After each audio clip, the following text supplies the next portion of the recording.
Hi friends, this is Sunny Khosla and I welcome you all on my YouTube channel True Wits with Sunny Khosla। Friends, आज हम William Wordsworth की लिखी हुई poem table turn को discuss करेंगे। और दोस्तों, ये पोएम बैलेड फॉर्म में लिखी गई है। तो दोस्तों, पोएम को डिस्कस करने से पहले इसके बारे में जो इम्पोर्टेंट्स नोट्स हैं, इम्पोर्टेंट्स इंफॉर्मेशन है इस पोएम की, वो जान लेते हैं। The poem table turn is a poem written by William Wordsworth, यानी कि जो पोएम है टेबल टर्न वो विलियम वर्ड्सवर्थ नाम के पोएट के द्वारा लिखी गई है। It was written in the year 1798 और इस पोएम को उन्होंने 1798 ईस्वी में लिखा and published in his poetic collection lyrical ballad in 1798। और इस पोएम को उन्होंने अपने पोएटिक कलेक्शन लिरिकल बैलाड में 1798 ईस्वी में पब्लिश करवाया। It has 8 stanzas of 4 lines each, यानी कि इस पोएम में 8 स्टैंजाज हैं जिसमें से प्रत्येक की 4-4 लाइनें हैं।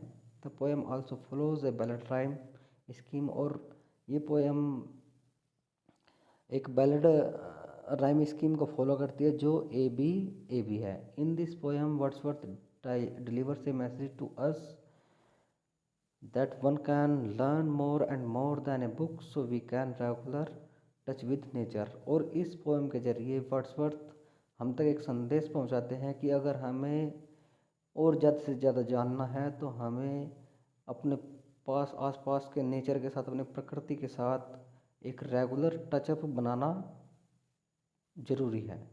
तो फ्रेंड्स, ये थी इसके पोएम के बारे में बेसिक इन्फॉर्मेशन। चलिए दोस्तों, अब पोएम को डिस्कस करते हैं। तो ये है इसका पोएम का पहला स्टेंजा और इस स्टेंजा को हम लाइन बाय लाइन डिस्कस करते हैं, देखते हैं।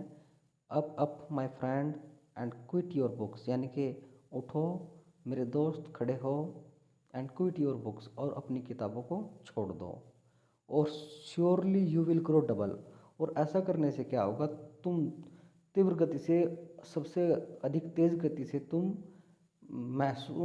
तरोताज़ा महसूस करोगे और तुम अपने आप को फ्रेश महसूस करोगे।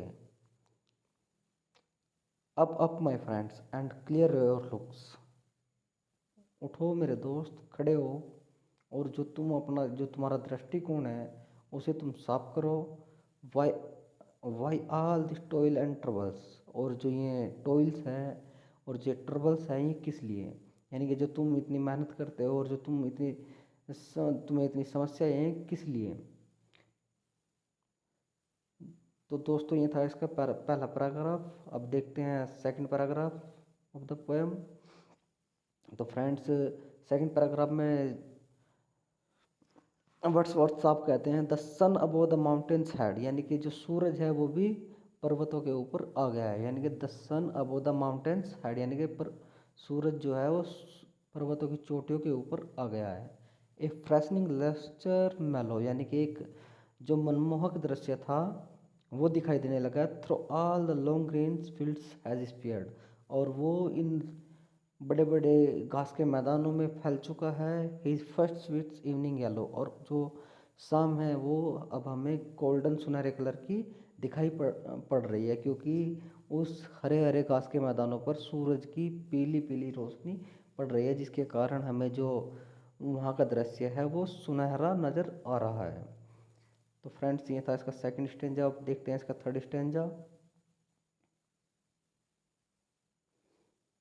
और थर्ड स्टेंजा में वर्ड्सवर्थ साहब कहते हैं books it is a dull and endless stripes, और जो किताबें होती हैं वो क्या होती है, वो डल होती है, थकाऊ होती है, और एंडलेस स्ट्राइप होती है, यानी कि कभी ख़त्म ना होने वाला संघर्ष होता है।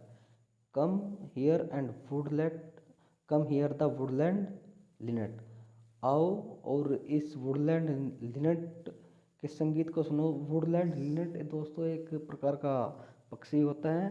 तो वर्ड्सवर्थ साहब इस लाइन में कहते हैं कि आओ और वुडलैंड लिनेट के जो पक्षी है उसके गाने को सुनो। हाउ स्वीट हिज म्यूज़िक, और उसका जो म्यूज़िक है वो कितना स्वीट है, कितना मधुर है। On my life on my life there is more of wisdom in it, और मेरे जीवन में मैंने इतनी बौद्धिकता और किसी और चीज़ में नहीं देखी है जितना कि इसके गाने में है। एंड हार्क, और सुनो, how blithe the throstle sing, and hark how blithe the throstle sings, और सुनो कि जो ये थ्रोस्टल है कितना अच्छा, कितना खुशी से गा रहा है। He too is no mean preacher, और ये कोई ऐसा वैसा प्रीचर नहीं है, कोई ऐसा वैसा उपदेशक नहीं है, कोई ऐसा वैसा भविष्यवक्ता नहीं है। Come forth into the light of things, और आओ, और संसार में जो रियल वर्ल्ड है उसमें आओ और चीज़ों को समझो। Let nature be your teacher, और ऐसा करने से क्या होगा, ऐसा करने से जो ये प्रकृति है वो तुम्हारी टीचर बन जाएगी। She has a world of ready wealth, और जो ये प्रकृति है, प्रकृति के पास एक समृद्ध ज्ञान का पिटारा है, बहुत ज़्यादा ज्ञान है। Our minds and hearts to bless, जो हमारे माइंड्स को और हमारे हार्ट्स को समृद्ध बना सकती है। स्पॉन्टेनियस विजडम ब्रेथड बाय हेल्थ, और जो हमें वाइजडम दे सकती है और हमें अपने ज्ञान से समृद्ध बना सकती है। ट्रुथ ब्रीथड बाय चेयरफुलनेस, और हमें सुखी बना सकती है।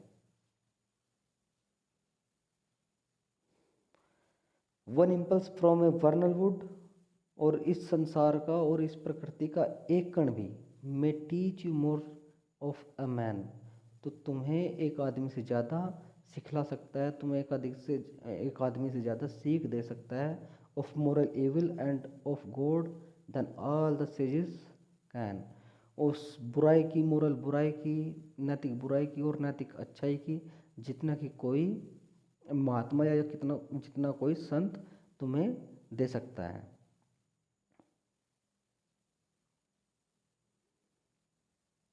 स्वीट इज़ द लोर विच नेचर ब्रिंग्स, और देखो ये जो नेचर है जो तुम्हें दे रहा है, इसमें कितनी स्वीटनेस है, कितनी अच्छाई है और कितना ज्ञान भरा पड़ा है। आवर मैंडलिंग इंटेलेक्ट, और जो हमारी अक्ल है, जब हम में अक्ल आ जाती है, जब हम बौद्धिक रूप से संपन्न हो जाते हैं, misshapes the beauteous forms of things, तब हम क्या करने लगते हैं, तब हम जो वस्तुएं होती है, जो हमारे आसपास की चीज़ें होती है, उन्हें मिससेव्स करना शुरू कर देते हैं, यानी कि जो सुंदर सुंदर चीज़ें होती है उन्हें बिगाड़ना शुरू कर देते हैं। वी मर्डर टू डिसेक्ट्स, और हम जो अपने आसपास के छोटे छोटे जीव जंतु होते हैं उनका भी मर्डर करना शुरू कर देते हैं।